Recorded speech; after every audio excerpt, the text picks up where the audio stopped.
take control of your finances. Gain insights from top industry professionals. Financial topics that matter to you from your go-to resource. This is Right on the Money with your host, Dennis Mattern. Hello and welcome to Right on the Money, the show that features financial advisors, insurance professionals, and fiduciaries who discuss financial topics that empower you to take control of your finances. I'm your host, Dennis Mattern. We are so glad that you've taken time out of your day to spend with us. Now, of course, remember, you can watch full episodes on our YouTube channel, or you can check out rightonthemoneyshow.com. Now, today I am pleased to be joined by our friend Nathan Barton, investment advisor representative at Carlson Financial Services. Nathan, glad to have you here. Glad to be here. Now, we're going to dive right in. So, the practice at Carlson Financial Services, how did you become a member there first? I'm curious. So actually, back in high school, I was taking a life purpose planning course, and as part of that, I had to interview some people about potential jobs that I might want to, do as my career. And my dad had just played in a golf tournament a few weeks before I was taking this course with a friend of his. And it was put on by a local financial advisor, which happened to be Roy Carlson. And I started looking into financial advisory more and realized that seemed kind of cool. And so I went and actually met with Roy. And in his words, he tried to talk me out of it, but it still seemed like something that I would really enjoy, that would be really fulfilling for me.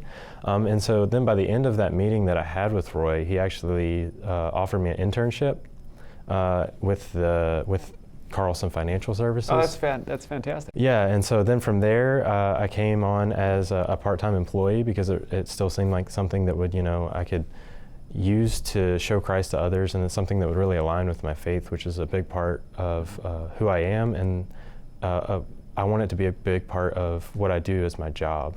And so then I think it was about 6 months after that I came on as a full-time employee, and now I'm a licensed investment advisor representative with the company. So Nathan, earlier when we were talking with Roy talked about Stewardship Theology and how that plays into investing and working with Carlson Financial.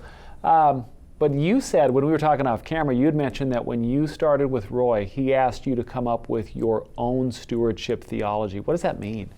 Yeah, so stewardship begins when we realize that we're not the owners of anything, and that ultimately the owner is God, and that we're to steward everything that we're given in this life in a way that is pleasing to Him.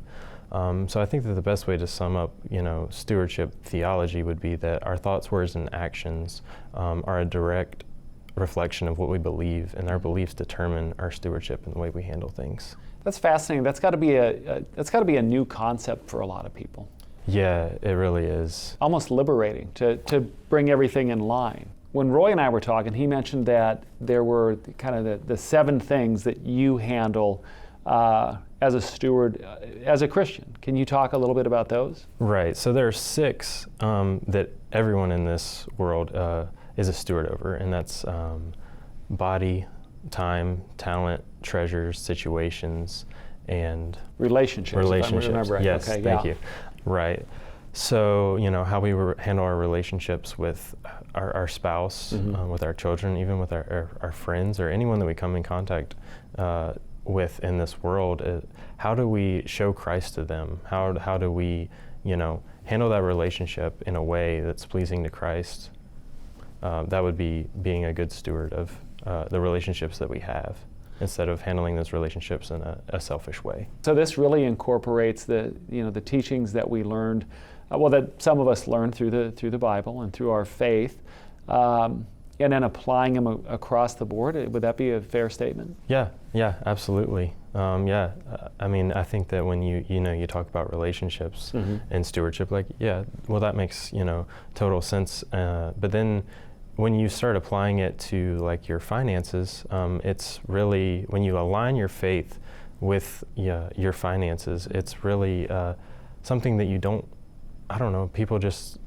see it very often. No, you don't. You really don't. You have people that say one thing and then act another way, and I've always heard that old phrase, and in fact, Roy said it so much better than I'm going to say it. But if you want to see what somebody believes, just look at where they spend their money. Right.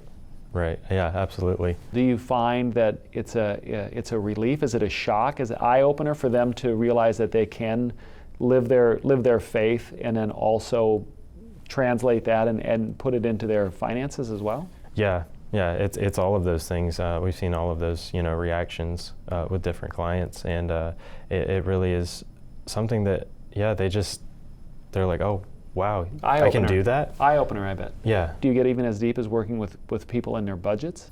Yeah, we do. We do cash flow management. We call it Christian cash flow management. To where you know where every dollar you earn is going, where you're giving, why you're giving, where you're spending, why you're spending, and how you're saving. Now, I can't help but notice that I am older than you are by probably a long way.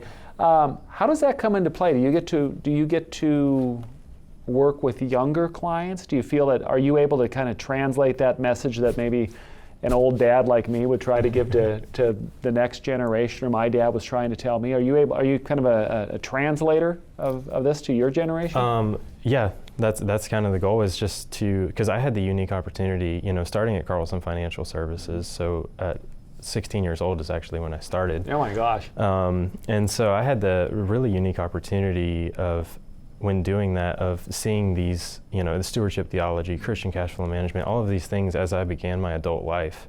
And it's so important because, the habits that we begin now are often lifetime habits. And so it's really awesome to teach this to people, and then give them the opportunity to be able to have the knowledge and understanding of these concepts, to be able to apply them to their life now, so that they are, more prepared for the future. So tell me about an average day for Nathan at the office. What goes on down there? So I am an investment advisor representative, but I started out as a planning assistant for Roy and Rob. Roy first, and then Rob when he came on. And so I still do a lot of that. Case analysis, helping them design the plans and the presentation material that we're going to give to our clients. Sure. And all of that, and also the client service side of that. If a client needs any help in any way, I'm usually the person that's directed to as well. And then I'm also meeting, with clients as an investment advisor representative outside of that too. So I kind of have a lot of roles going on right now. Well, that's good. That really rounds you out, because a lot of folks, when they first get in the industry, don't get that level of immersion. So you're working with a client just about every possible way. Yeah. So here's what we're going to do. So coming up on Right on the Money, Nathan and I are going to talk about taxes and how they fit into the stewardship model. And then later we're going to talk about the biblical stewardship series, the class series that Nathan is doing. You want to hear about that? You don't want to miss it. We'll see you on the other side of the break.